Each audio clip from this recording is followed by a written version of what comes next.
త్రాగడం రోజు అలవాటండి. ఏ ఊరు మీది? మాది ఈ ఊరండి. ఈ ఊరే. దేవుని నమ్ముకున్నారా? నమ్ముకోలేదండి. మా వదిన మా ఆవిడ తీసుకొచ్చారు. మా వదిన తీసుకొచ్చారు. మొన్న సోమవారం నుండి ప్రార్థన జరుగుతున్నాయి. మంగళవారం నుండి నేను వచ్చాను, వస్తాను అన్నాను, వచ్చాను. మంగళవారం వచ్చావు. ఆ రోజు ఏమైందంటే మొత్తం అందరూ పైకి లేచి త్రాగుడు అలవాటు ఉన్నవాళ్ళు, అయ్యగారు అంటే త్రాగుడు అలవాటు ఉన్నవాళ్ళు, గుట్కాలు అలవాటు ఉన్నవాళ్ళు, ఇలా కైని గుట్కాలు అలవాటు ఒకసారి లాగవండి, నిజాయితీగా లాగవండి, మీకు ఆశీర్వాదం జరుగుతుందని ఆ రోజు చెప్పారు. అట్లానే లేసాను. డైలీ తాగేవాడిని, మార్నింగ్ తాగేవాడిని, ఈవినింగ్ తాగేవాడిని, కైని వేసేవాడిని.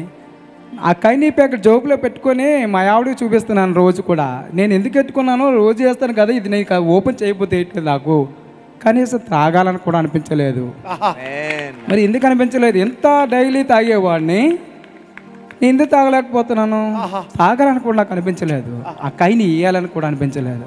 కైని తీసి పడేశాను, మంది చూడకు కూడా వెళ్ళలేదు. ఈ 3 రోజుల్లో మార్పు రావడం అనేది నాకే ఆశ్చర్యం వేసింది. అదంతా దేవుడి మహిమని కూడా నాకు ఆశ్చర్యకరం అనిపించింది.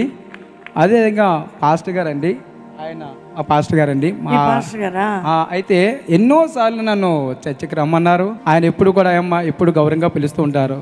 అమ్మ బాగున్నావా, చర్చికి రండి, చర్చికి రండి. అలాగేనండి వస్తానండి అంటానప్పుడు. ఎప్పుడు వెళ్ళేదిలే అంటూ ఉన్నవాడిని, ఎప్పుడు వెళ్ళలే. ఆయన భోజనానికి కూడా రమ్మన్నారు, భోజనం కూడా చేశాను. కానీ చర్చికి వారం రమ్మని ఇప్పుడు కూడా చెప్తూ ఉంటారు, ఇప్పుడు వెళ్ళలేదు. కానీ మా సోమవారం నుండి ఇక్కడ ప్రార్థనలు అలా జరుగుతున్నాయి, చాలా గొప్పగా ఆశీర్వాదం జరుగుతుంది అని. సరే వస్తానులే. ఆ రోజు ఎప్పుడు తాగేసి ఉన్నాను నేను. లేదు, ఆ రోజు మార్నింగ్ తాగేసా, ఈవినింగ్ వచ్చేటప్పుడు తాగలే. ఆ మండే నాడు తాగేసి ఉన్నా. అయినా సరే నువ్వు రమ్మంటున్నావు కదా, సరే వస్తాలే అన్న. మంగళవారం ఏమైందంటే నైట్ కదా, ఉదయం నా పని నేను కానిచ్చేస్తాలే అని పుల్లే కదా అయ్యా. ఈవినింగ్ వచ్చా, ఎలా ప్రార్థన జరుగుతుంది, ఎలా నిలబడమన్నారో చేశారు. ఆ తర్వాత మళ్ళీ బుధవారం నాడు నాకు ఎటువంటి తాగాలని కానీ కైని వేయాలని కానీ అనిపించలేదు. గట్టిగా చప్పట్లు కొట్టాలి. జీవితాలను మార్చేవాడు యేసయ్య. ఇది మాత్రం నాకు చాలా గొప్ప అనిపించింది. ఈ రోజు నుంచి రెగ్యులర్ గా చర్చికి వెళ్తాడు ఆయన, వెళ్ళాలని కూడా అనిపించింది. మంచి మీ బాధ్యత. ఏం పేరు నీ పేరు? నా పేరు ధనాజీ అండి. ధనాజీ, అదిగో పాస్టర్ గారు రెడీగా ఉన్నారు. Okay, God bless you. ఒకసారి హగ్ చేసుకోండి పాస్టర్ గారు. రైజింగ్ రివైవల్ ద్వారా సంఘాలు, ఆత్మల సంఘాలకు చేర్చబడుతున్నాయి, సంఘాలు ఉజ్జీవింపబడుతున్నాయి. సంతోషం అండి. ఆ దైవజనుడు కూడా ఎంత ప్రార్థన చేసి ఉంటాడు ఈయన కోసం, రక్షణ కార్యం కోసం. ఆయన కుటుంబం ఎంత సఫర్ అయి ఉంటారు చూడండి. తాగుడికి బానిసలు నిలబడ్డాడటండి. యథార్థంగా ప్రభు తాకాడు. కైని తినాలనిపించట్లా, తాగాలనిపించట్లా, పొద్దున్న నుండి తాగేవాడు. ఎంత అద్భుతమైనటువంటి జీవిత మార్పు. ఇది నిజమైన క్రిస్మస్, ఇదే రియల్ క్రిస్మస్, ఇదే రియల్ ఉజ్జీవం, నిజమైన ఉజ్జీవం. జీవితాలు మార్చబట్టమే నిజమైన ఉజ్జీవం. నమ్మకంగా మందిరానికి వెళ్ళాలి, రెగ్యులర్గా చర్చికి వెళ్ళి చక్కగా వాక్యం వినాలి, దేవుళ్ళు ఎదగాలి. గాడ్ బ్లెస్ యూ నాన్న. ఎందుకు వచ్చావు నాన్న? సినిమా పాటలకు ఎడిక్ట్ అయిపోయానండి. మొన్న సెకండ్ డే అక్కడ నిల్చున్నాను, నేను అక్కడ పడిపోగానే అప్పుడు ఇక్కడ ప్రార్థన చేశారు, అప్పుడు కూడా పడిపోయాను. అప్పటి నుంచి సినిమాలన్నా సినిమా పాటలన్నా వాటికి చాలా దూరం వెళ్ళేవాడిని. డైలీ ప్రతి వారం చర్చికి వెళ్తాను, చర్చిలో పాటలు పాడతాను, చర్చికి వెళ్తాను, వాక్యం కూడా వింటాను. అటు పక్క వింటూ సినిమాలు చూస్తూ సినిమా థియేటర్లు అంటుంటూ అలాగే నా జీవితం గడిచిపోయేది. మనసు మారిపోయింది. పడిపోయి లేచిన తర్వాత ఏమైంది? ఇంకా అప్పటి నుంచి ఇంకా సినిమాలన్నా సినిమా జీవితం మారిపోయింది. అది గాడ్ బ్లెస్ యూ. మాది గుడివాడ అప్పని కాలనీ. నా పేరు అప్పారావు. ఏం జరిగింది? మొన్న సోమవారం నాడు మా వాడి ఇక్కడ ప్రార్థనలు జరుగుతున్నాయి, రమ్మన్నారు. కానీ నేను ఏంటంటే మందంటే నాకు ప్రాణం, మందంటే ప్రాణం. సాయంత్రం 4 అయితే కనుక కంపల్సరిగా 2 కోటలు 3 కోటలు తాగుతాను. అందరూ కనీసం గ్లాసు వాటర్ డ్రింక్ అన్న వేసుకుంటారు. నేను దగ్గర 25 సంవత్సరాల నుండి వీళ్ళందరూ డ్రింక్ వాటర్ అని వేసుకుంటారు, కానీ నేను అయితే మూత ఓపెన్ చేసి ఇలా తాగా. కనీసం పచ్చడి కూడా నాకు అక్కర్లేదు. అలా కూర్చొని అలా తాగేసి నడుచుకుంటూ వెళ్ళిపోతాను. ఇంటికెళ్ళి గొడవ పెట్టను, గోళ్ళు పెట్టను, కుక్క పిల్ల పడుకున్నాడు పడుకుంటాను. ఇంటికాడ నువ్వు తిన్నావా లేదని కూడా అడగరు. కుక్క పిల్ల మంచోడు, మంచి తాగు. నాడు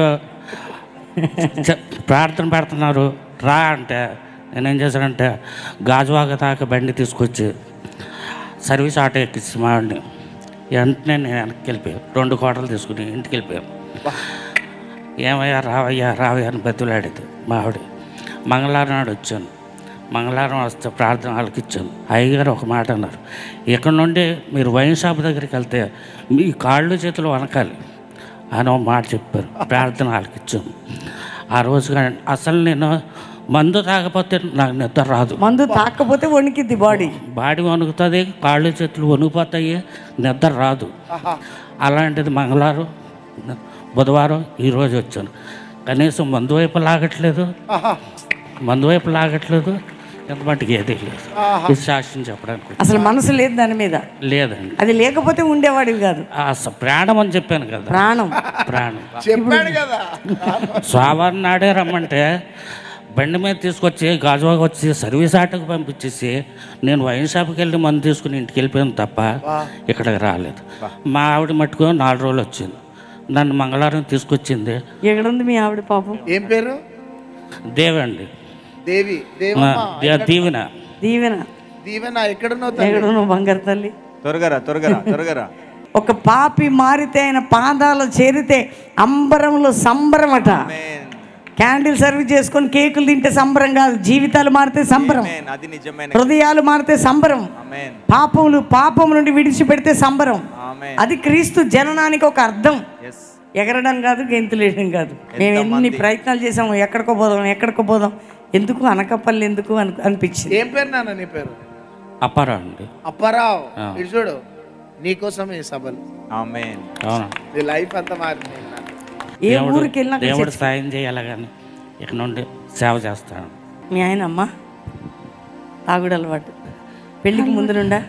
పెళ్ళైన తర్వాతేనండి. మా అమ్మకి నేను ఒక్కదాని వల్ల అమ్మ మంచం మీద పడితే ఇక్కడ ఉండిపోడు. అతను ఆటో వేస్తూ తాగుతూ బానిస అయిపోయాడు. దానివల్ల వ్యాపారం చేసుకొని పిల్లల్ని పెంచుకునేదాన్ని. ఇతను మందిస్తేనే పని చేస్తాను, లేకపోతే నేను చెయ్యను అనే మొండితనంతో ఉండేవాడు. దేవుడు తాగుడి నుంచి విడిపిస్తే నా కుటుంబాన్ని దేవుడి సంఘంలో సాక్షులుగా బతకాలని నాకు ఆశ. ఎన్నో కన్నీటి ప్రార్థనలు చేస్తున్నాను. పిల్లని యవ్వనస్తులు అయ్యారు, తండ్రిని నాన్న అని పిల్లరు. అలాగా పిలుస్తున్నప్పుడు బాధ అనిపిస్తుంది. నేను ఏం చెప్పలేని పరిస్థితిలో ఉన్నాను. ఇప్పుడు సంతోషంగా ఉన్నారా? సంతోషం. నేను మారిపోయాడు 2 రోజుల నుండి. మాతో మారండి. అమ్మా తాగట్లేదండి. ఇక్కడికి వచ్చిన దగ్గర మారిపోయాడు. మారిపోయాడు. ఇంతకు ముందు పొద్దున్నే తాగేవాడా? తెల్లవారు తాగేవాడు. అలాంటిది అప్పటి నుంచి లేదు, ఇక తాగలేదండి. నీ కన్నీటి ప్రార్థన ఈ సభల్లో దేవుడు ఆయనను పట్టుకుంది. సంతోషంగా ఉన్నారమ్మా ఇప్పుడు మీరు? సంతోషంగానే ఉన్నాను. ఇక నుండి దాని జోలికి వెళ్ళవు కదా నాన్న? వెళ్ళంటే ఆఖరికి మందు మానేటట్టు కూడా పిచ్చి హాస్పిటల్లో కూడా పడేసాను. నన్ను పిచ్చి హాస్పిటల్లో 18 రోజులు ఉన్నాను. అయినా సరే అటు నుండి వచ్చాను, మళ్ళీ మొదలెట్టే. ఏ కౌన్సిలింగ్, ఏ మెడిసిన్, నిజమే అండి. వాళ్ళ ప్రయత్నాలు వాళ్ళు చేస్తున్నారు ఇట్లాంటి వాళ్ళు మారాలని. వారు చేసే ప్రయత్నాలు చాలా చేస్తుంది గవర్నమెంట్ అయినా అనేక ప్రజలు. మనస్సు మారింది అంటే అది దేవుని కృప, ఆయన పెట్టిన భిక్ష. ఎంత గొప్ప కార్యం అండి. ఈరోజు 25 సంవత్సరాల వారి జీవితంలో నిజమైన ఆనందం ఈ సంవత్సరం జరుపుకోవాలి. ఒకసారి మీ కుడి చేయి పైకెత్తండి అందరూ. తండ్రి, ఎన్నడూ దాని జోలికి పోకుండా ఇలాంటి వారందరూ నీలోనే స్థిరపడుదురుగాక. ఆమేన్. యేసు నామములో ఆమేన్. నెక్స్ట్. నేను 3 రోజుల నుండి ప్రార్థనకు వస్తున్నాను. నాకు కూడా సేమ్ ఇదే ప్రాబ్లమ్. అంటే అప్పులు కొద్దిగా ఉన్నాయి, కొద్దిగా వడ్డీలు సమస్య ఎక్కువ. డైలీ సాయంకాలం అయితే తాగడం మొదలెడుతున్నాను. ఇంట్లో కూడా రోజు ఇబ్బంది పెడుతున్నారు.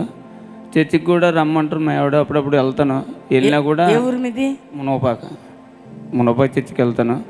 కానీ వెళ్ళినా కూడా ఏదో అలాగే వెళ్ళి వచ్చేస్తాను. వచ్చి మళ్ళీ డ్యూటీకి వెళ్ళిపోవడం, సాయంకాలం మళ్ళీ డైలీ కంటిన్యూ చేయడం. దేవుడు ఈ 3 రోజుల నుండి నాకు అటువంటి బ్యాడ్ అర్బల్ నిలబడ్డావు అక్కడ తాగబోతులే. అప్పుడు నిలబడ్డారా? ఏం జరిగింది అప్పుడు? అప్పటికప్పుడే నాకు సడన్గా కళ్ళు మూసిపోయినట్టుగా ఒకసారి ఇదే చీకటిగా కమ్మేసింది. ఇంకప్పుడు కొంటే మళ్ళీ ఇంకా ఈ మందు ఆల్రెడీ బండిలో ఉంది నాకు మందు, కానీ నేను ఇంకా ముట్టుకోదలుచుకోలేదు. అది కూడా 3 రోజులు అవుతుంది, వేరే వాళ్ళకి ఇచ్చేసాను. ఈ 3 రోజులు కూడా ప్రశాంతంగా హ్యాపీగా 3 రోజులు ఉంటే కంటిన్యూగా వస్తున్నాను అమ్మగారు. ఎంత గొప్ప సాక్ష్యం అండి, ప్రశాంతత. ఇప్పుడు నీ భార్య ఏమంటుంది? మా భార్య హ్యాపీగా ఉంటుంది. హ్యాపీగా ఉంది, సంతోషాన్ని ఇచ్చాడు దేవుడు. ఎంత మంచి సంతోషం అండి. బాటిల్ తెచ్చి కూడా బండిలో పెట్టుకున్నాడట. ఆ బాటిల్ కూడా ఎవరికి ఇచ్చేసాడట. ఇచ్చేసిన వాళ్ళ గురించి కూడా మారుమనసు ప్రార్థన చేయను ఆయన. ఎందుకంటే ఎంత మంచి మనస్సు మారడం. అందరు చెప్పాలి, మనస్సు మారడం. మనస్సు మారింది. ఆమేన్. అది ఎవరి వలన సాధ్యం? యేసయ్యా. యేసు వలన మాత్రమే. 2 చేతులెత్తి అనకాపల్లిలో జరిగిన కార్యాలను బట్టి బిగ్గరగా స్తోత్రం చెప్తూ ప్రభునామాన్ని ఘనపరచుదాం. స్తోత్రం. Praise the Lord. దేవునికి మహిమ.